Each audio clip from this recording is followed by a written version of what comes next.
আমার ছেলের তো এখন খেলার সাথী হয়েছে, মানে আমার ভাগ্নিকে পেয়েছে, ওর সঙ্গে সারাদিন খেলে। আর আমার মা সারাদিন কাজ করবে, তার ফাঁকে ফাঁকে আমার ছেলেকে চুমু দিতে চলে আসে। আর বাবুকে চুমু দিলে বাবু কিন্তু ভীষণ বিরক্ত হয়। বাবুকে একটু আদর করে নিচ্ছিলাম।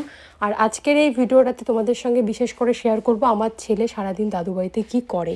দাদু বাড়ি মানেই দুষ্টুমির জায়গা, এখানটায় আমার ছেলে যা পায় তাই দিয়ে দুষ্টামি করে।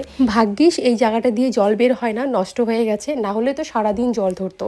আর সারাক্ষণ ওদেরকে বকতে বকতে আমার অবস্থাই শেষ। ছেলে তো ধাপাস করে জায়গাটা তো পড়ে যেতে নিচ্ছিল, ফট করে আমি ধরেছিলাম, তারপর নিয়ে গেলাম ওকে ঘরে। এখন বাজে সকাল 10টা, বাবুর খাওয়ার সময় হয়েছে। এখানটায় খিচুড়ি বানিয়েছিলাম মুসুর ডাল দিয়ে, আর মা একটা মাছ ভাজা দিয়েছে, তাই দিয়ে বাবুকে খাওয়ালাম। দুপুরের দিকে হঠাৎ করে বাবুর শরীরটা একটু গরম লাগছিল, তারপর আমার মনে হলো ওর হয়তো জ্বর আসছে, তাই জন্য আমি আর দেরি করিনি, কারণ আমি যেহেতু জ্বরের ওষুধ নিয়ে আসিনি, তাই আমার কোনো প্ল্যানই ছিল না আজকে বাড়ি যাওয়ার। 3-4 দিন পর আমার শ্বশুরবাড়ি ফেরার কথা ছিল, কিন্তু আজকেই আমাকে যেতে হচ্ছে, কারণ বাবুর শরীরটা যেহেতু একটু গরম লাগছে, তাই ভাবলাম আজকেই বাড়ি ফিরে যাই। বাবুর শরীর ভালো থাকলে আবারও আসতে পারবো। তাই এদিকে দেখো আমি শ্বশুরবাড়ি চলে এসেছি। কোনো রকম প্ল্যানিং ছিল না, আরও 3-4 দিন থাকার কথা ছিল। বাড়িতে এসে আমার তো কাজ বেড়ে গেছে, বেড কাভারটা চেঞ্জ করতেই হতো, চেঞ্জ করলাম। তারপর ঘরটা মোছার কারণ হলো চিকা পটি করে দিয়েছে, আর আমি একদমই হাত দিয়ে পরিষ্কার করতে পারবো না, পা দিয়ে পরিষ্কার করেছি।